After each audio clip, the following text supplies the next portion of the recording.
Hey guys, it's Jack, and today we're going to be talking about effective feedback.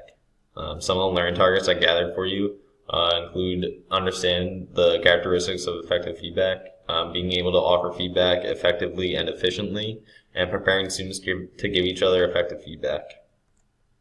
Impact of effective feedback. The benefits extend way beyond immediate learning. When done correctly, they produce a long-term sense of self-efficacy, and effective feedback can be thought of as feedback that encourages students to think and act in manners that result in deeper learning. Cautions when it comes to feedback. Simply giving feedback does not cause improvement, so we want quality feedback over the quantity of it. And feedback that impacts students positively leads to learning orientation rather than ego-involved orientation. Characteristics of effective feedback. They direct attention to intended learning. It occurs during the learning. It addresses partial understanding. It does not do the thinking for the students and limits corrective information to the amount that students can act on.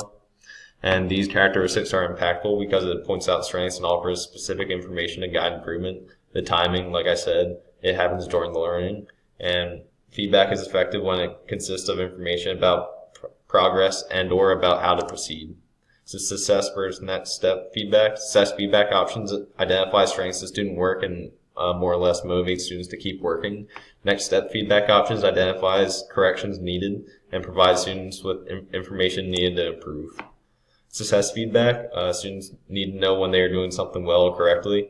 Even finding relative success will work as long as it is linked to the intended learning. This is especially helpful for lower achieving students or for students in the early stages of developing proficiency.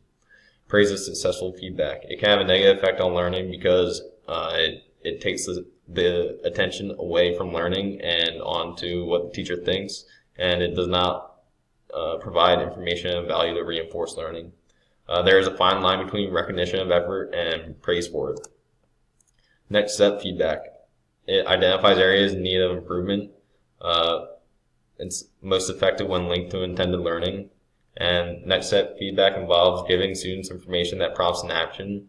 And if students don't understand our feedback, it can hurt their sense of self-efficacy. Forward-looking stance into learning. Steer away from describing feedback as positive and negative. Feedback is meant to motivate, not discourage continued effort. Stick to the learning objectives in your feedback, so make sure that students are aware of what they are supposed to be learning. Effective feedback occurs during the learning. Feedback should be offered with opportunities to improve during the learning. If practice work counts towards their grade, mistakes during the learning process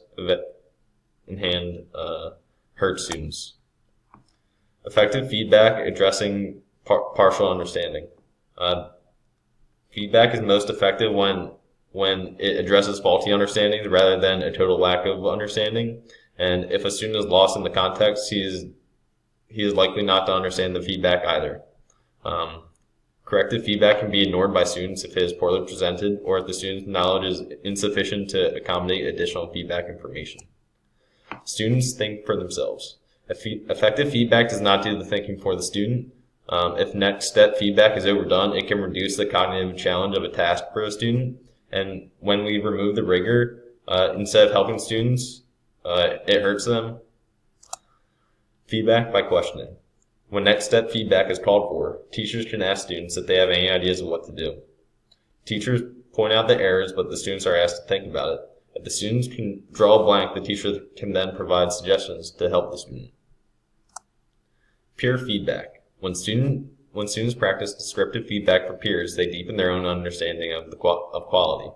Some students are more receptive to feedback from peers because they do not hold the same evaluator role as the teacher would.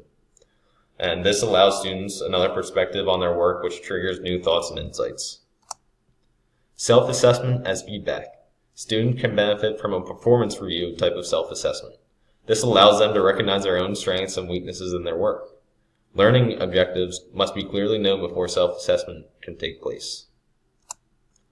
Students understanding quality. Feedback should demonstrate a clear concept of quality in students' work. This means that we need clear learning targets and specific feedback on those learning targets to help students. Peer response groups. Assessment conversations that students have with one another is another way I like to think of it.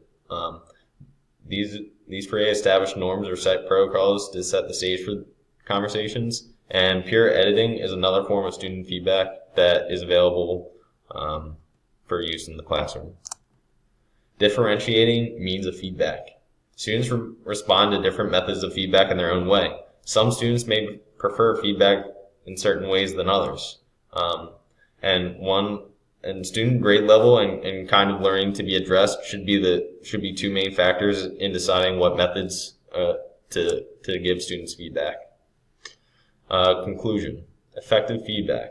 Providing feedback takes time to give and time to act on, so we want to make sure that we are, one, offering the right kind of feedback, and two, students will use it to improve. So how do you think you will use effective feedback throughout the duration of your field placement?